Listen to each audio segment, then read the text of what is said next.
पर मैं भी तैयार हूँ। पिताश्री, आप हमें कैलाश तो ले जा रहे हैं, परंतु मैंने सुना है वहाँ सांप, बिच्छू, भूत, प्रेत सब रहते हैं। हाँ पिताश्री, ये तो मैंने भी सुना है। फिर भी कैलाश का स्थान देवलोक से ऊपर क्यों है? देवलोक में शांति है, किंतु कैलाश में अनेकता में एकता है। नंदी हो या सिंह सोम नंदी, मयूर हो या वासुकी नाग या फिर मूषक, सभी में एकता है। संसार जिनका परित्याग करता है, कैलाश उन्हें बिना भेदभाव के प्रेम भाव से सहर्ष अपनाता है।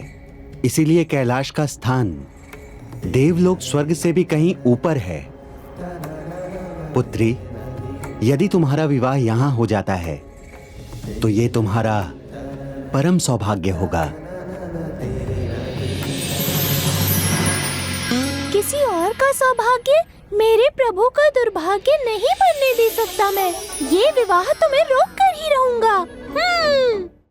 मेरी युक्ति का कोई उत्तर नहीं होगा उनके पास। सब कुछ ठीक हुआ तो विश्वकर्मा जी यहीं से उल्टे पांव लौट जाएंगे। पर हमें करना क्या है? वो यहाँ से जाएंगे तो मैं अपने शब्दों से उनके मन में संदेह की अग्नि जलाऊंगा। एक बार चिंगारी भड़क गई तो आपको आकर बस उसमें घृत डालने का कार्य करना है। वेदों और पुराणों में अनंत ज्ञान छिपा है, वो सब मुझे कंठस्थ है, किंतु आपकी बात आप ही समझिए महाज्ञानी मूषक जी। ये क्या कह रहे हैं प्रभु? मेरी योजना के प्रति मेरे ही मन में संदेह उत्पन्न करवा रहे हैं। आपको बस इतना करना है कि मैं जो भी कहूँगा आपको अपने व्यवहार से उसका प्रमाण देना है।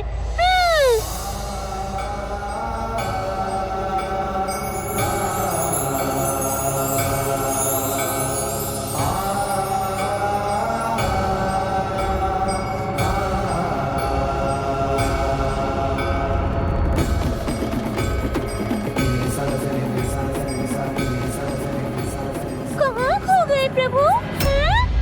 ध्यान मत भटकने दीजिए, बस ये समझिए कि आपको करना क्या है। ये मुझे क्या हो रहा है? मैं विवाह नहीं करना चाहता हूँ, तो ये आकर्षण क्यों हो रहा है? प्रभु, समझ रहा हूँ मूषक जी। तो बताइए क्या करेंगे आप?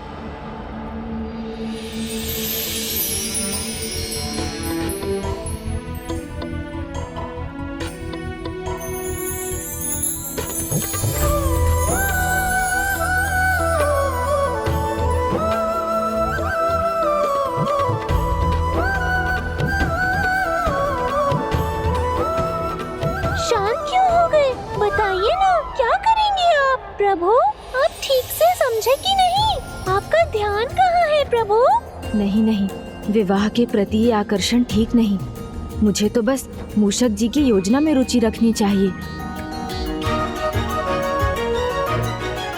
वो यहाँ पहुँच गए मूषक जी। बस, तो अब योजना पर अमल करना है।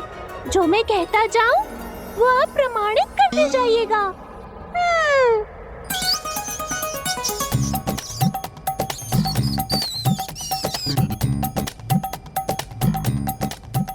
प्रणाम देव शिल्पी विश्वकर्मा जी, किंतु यहाँ कहाँ जा रहे हैं आप?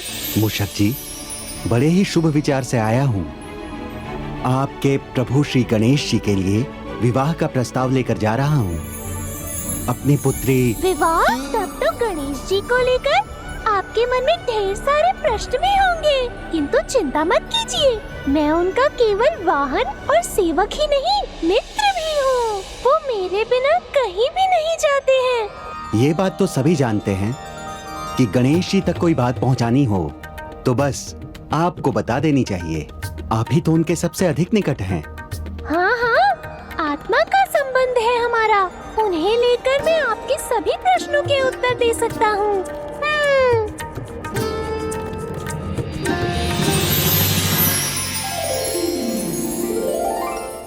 प्रथम पूज्य है वो, पार्वती नंदन है। सब उन्हें गजानन, गणपति एवं विघ्नहर्ता के रूप में भी जानते हैं, पर जो मैं जानता हूँ वो तो मात्र मैं ही बता सकता हूँ।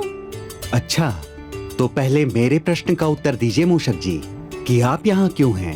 ओह, वो गणेश जी के भोजन का समय है ना, तो वहाँ उस पहाड़ी पर दुर्लभ फल है, वो लेने जा रहा हूँ। कैलाश से अधिक दुर्लभ और स्वादिष्ट फल और कहाँ मिलते हैं? वही तो, उनकी सरलता में भी कठिनाई है। मतलब मैं कुछ समझा नहीं। मैं समझाता हूँ ना। अब देखिए, दुर्लभ फल के बिना वो भोजन नहीं करेंगे। मैं तो सेवक ठहरा, जाऊंगा भी और फल लाऊंगा भी, पर ऐसी दुर्गम पहाड़ियों पर चढ़ना सबके वश में थोड़ी ना है।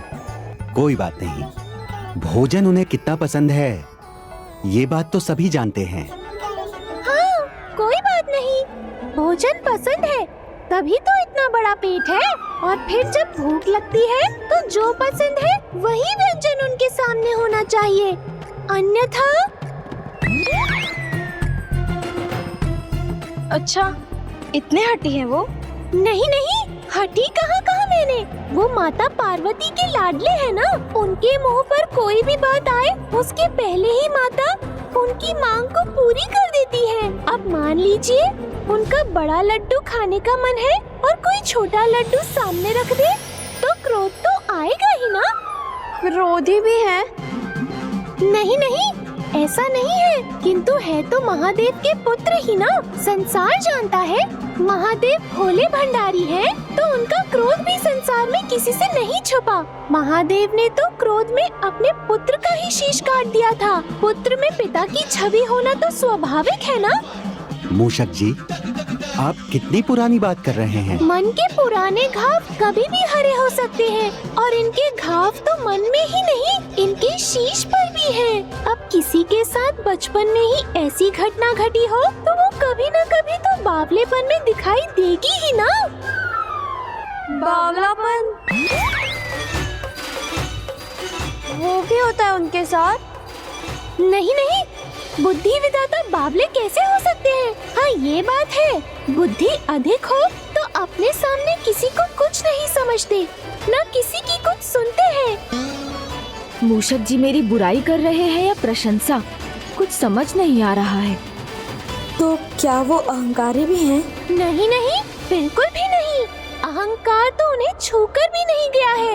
अब बताइए, कोई इतना गुणवान हो, उसका आकार, उसका शरीर बड़ा हो, उसके बगल से कोई निकले, भले ही वो देव शिल्पी विश्वकर्मा जी ही क्यों न हो, और वो न देखे, न अभिवादन करे, तो इसे अहंकार थोड़ी कहेंगे।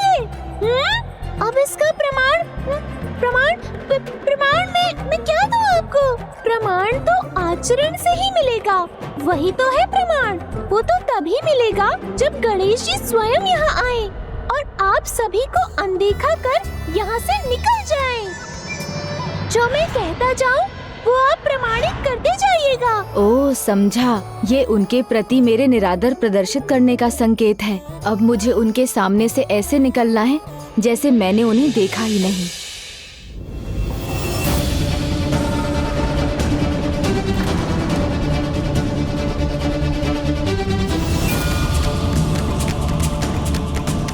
प्रमाण तो आचरण से ही मिलेगा जब गणेश जी स्वयं यहाँ आए और आप सभी को अनदेखा कर यहाँ से निकल जाएं।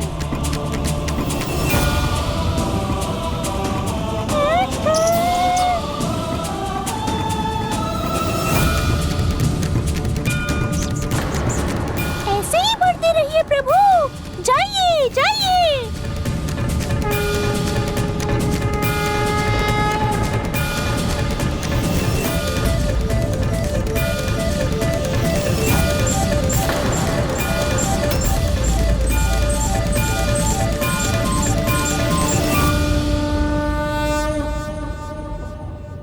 प्रणाम। कल्याण हो।